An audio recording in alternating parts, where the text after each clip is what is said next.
Hello. So in a previous video I already showed you how to start this hat by making a circle like this, and I even show you how to make a magic circle, which it's pretty easy. I will link that video in here for you to check it out if you want to make this beach hat. And then like the second part for making this hat is this video where I will show you how to make this stitch. It's the paired half double crochet stitch, and then this stitch is very easy because actually you will not have to count stitches, which is like amazing, because it doesn't matter if your stitches doesn't match the pattern, which is available for purchase. The link is here in the description. So it doesn't matter if your final stitches doesn't match like the count that I have for this pattern. You still can make it work, because this specific stitch work for any quantity or any quantity of stitches. So that is super cool if you're just starting and you're looking for a beginner / intermediate level pattern. So this is it. So let's go. Okay, as you can see, we are using the same pattern. Like, these are some hats that I made for testing my own pattern, and they all worked really well. So what I really like about this specific stitch is that it works really well either with variegated yarn or with solid colors, because you can really see the texture. Like, you should see a V shape for every stitch, and I think that's so beautiful. And it works also beautifully in variegated yarn, because then you have like V shapes all over your hat, like different colors. And so I think this is pretty cool pattern to work with, because as I mentioned before, it's very easy to work, and then it adds texture for the shape of the pattern, let's say, but also it adds some other texture when the color is changing, right? So you can really see how the color changes, and you still have the pattern of the stitch. So this is really cool, but still with solid colors you can still have the texture there. So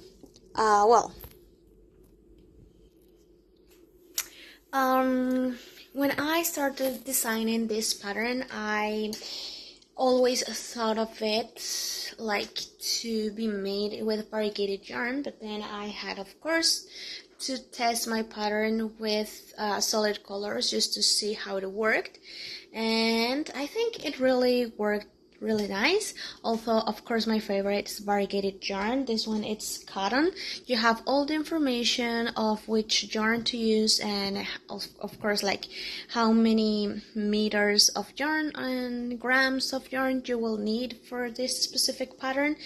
All these details and everything, it's on the pattern. It's in a PDF, so you can have it right now. The link again, it's in the description below. And so I'll teach you how to make this beautiful stitch, which is the paired half double stitch. So let's go. And then we're going to work this special stitch, paired half double. So I will teach you how to make it step by step. This is from the Crochet Stitch Dictionary by Hassel.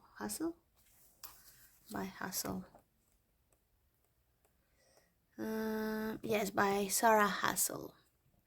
So let's go.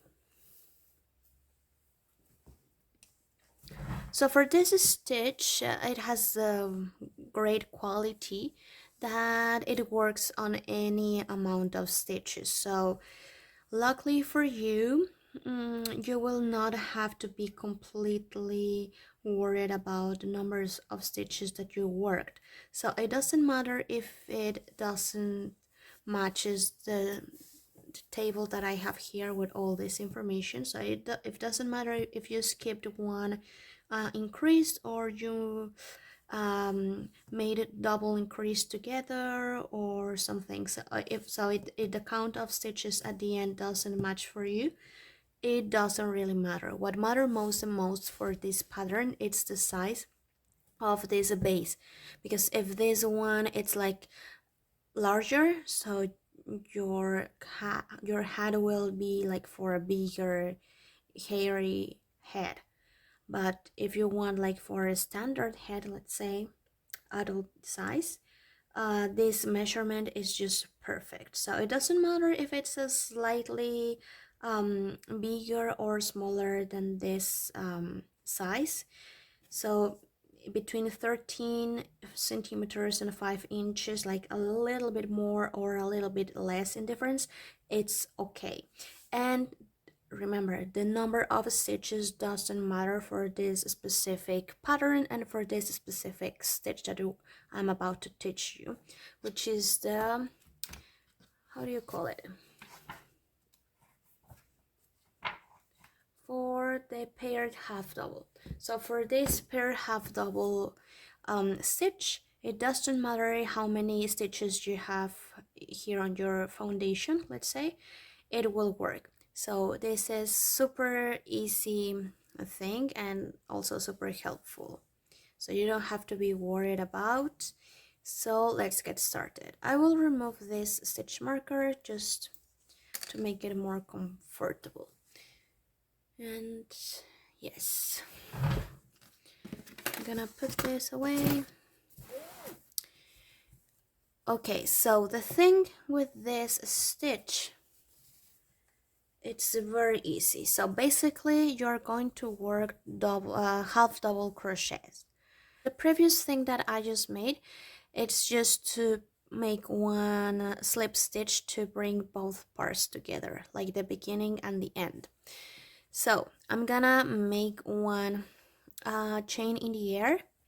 So this stitch is very easy because it comes from faking that you are making one half double crochet.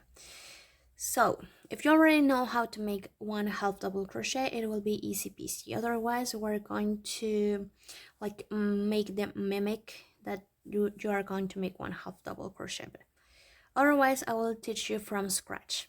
So the previous thing that I just made is to bring the beginning and the end of the circle together with a slip stitch. So I'm gonna make one chain in the air like this, and then I will yarn over, and then I'm gonna insert my hook in the same stitch from above, so like this, and then I will have 3 loops on my hook like this. Then I'm just gonna reserve them there, and then I will yarn over again, and then I will insert my hook but in the next stitch like this, right? And then if you count the loops that you have on your hook, you have 1 2 3 4 5 loops in here, and then you're gonna yarn over again and bring them all together like this, and then you will end up with only 1 loop on your hook, and that's it. But also, one detail that you have to notice is that you will usually work your stitches like in this little gap, right? Like in this little loop that you already have made in here, like in between here and here and here. You will usually work your stitches in here, but for this specific stitch you're going to work in between both stitches. So you're gonna skip like this circle that you have in here, this little loop. You're gonna skip it, and then you're gonna go all through in between the 2 loops, the 2 double crochets that you have in the previous row. So in here, you're gonna not put attention to this little hole in here. no, you're going to be putting your hook, introducing your hook in the middle, right in the middle. So let's go again. And now, well, that was an important thing to mention. So you already made your first stitch, and then you're gonna keep working. So you're gonna yarn over again, and then you're gonna introduce your hook in the same stitch. So you're gonna introduce your hook in the previous worked stitch here, and you will have 3 loops on your hook. Keep them there, yarn over again, and introduce your hook in the next stitch. Remember that you're not gonna work right here in this little loop, but all in between the 2 double crochets. And then you will have 1, 2, 3, 4, 5 loops in your hook. Then you're gonna yarn over and go through all of them all at once, like this. And then keep going. Yarn over, introduce your hook in the same stitch that was previously worked. Then you will have 3 loops on your hook, reserve them there, yarn over, introduce your hook right in the middle of these 2 double crochet previously worked, and then you will have 5 loops, 1, 2, 3, 4, 5, and then yarn over and go through all of them, and then you continue. This will be all the same. Right now I'm just working the final stitches for this first round, and then I will show you how to pair them together. Right now I am ready to work my final stitch, and then I'm gonna make the same steps, but when I come to the very last step of this stitch, I'm gonna insert my hook in the first stitch where I worked in the round, like this, and then I will finish my stitch, and then I'm gonna just make 1 slip stitch, just like this.